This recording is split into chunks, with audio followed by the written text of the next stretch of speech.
আসসালামু আলাইকুম and hello everyone. Welcome back to my vlog. As a second year student, আজকে ছিল আমার ফার্স্ট ক্লাস। সো সকাল সকাল ঘুম থেকে উঠে রেডি হয়ে বের হয়ে গেলাম। তারপর বাসে করে ক্যাম্পাসে পৌঁছে গেলাম। ক্যাম্পাসে গিয়ে দেখলাম তেমন কেউ আসেনি, তাই চলে গেলাম ব্রেকফাস্ট করতে জেবুন্নেসা হলের ক্যান্টিনে। এই হলের সব খাবারই মোটামুটি মজা। খাওয়া শেষে কিছু টাইম ছিল, তাই আমি আর আমার ফ্রেন্ডরা মিলে আমাদের তেজপাতাময় লাইফের স্টোরি শেয়ার করছিলাম। দেন চলে গেলাম ক্লাসে, আর ক্লাস শেষে তো ফুচকা খেতেই হবে। তারপর দেখলাম আমাদের ক্যাম্পাসে নিউ বিল্ডিং এর কাজ ফাইনালি শেষ, সো সেটা দেখতে গেলাম। এখান থেকে ক্যাম্পাসের অনেক সুন্দর ভিউ পাওয়া যায়। Full campus look so beautiful from here.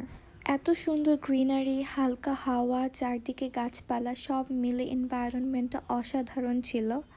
এরপর আমি আর আমার ফ্রেন্ডরা মিলে পুরো ক্যাম্পাসটা ঘুরলাম। এরপর সবাইকে টাটা বাই বাই বলে বাসে করে বাসায় চলে আসলাম। আজকের vlog এইটুকুই। I hope you enjoy this little part of my life. Thanks for watching. Don't forget to like, comment and share. আল্লাহ হাফেজ।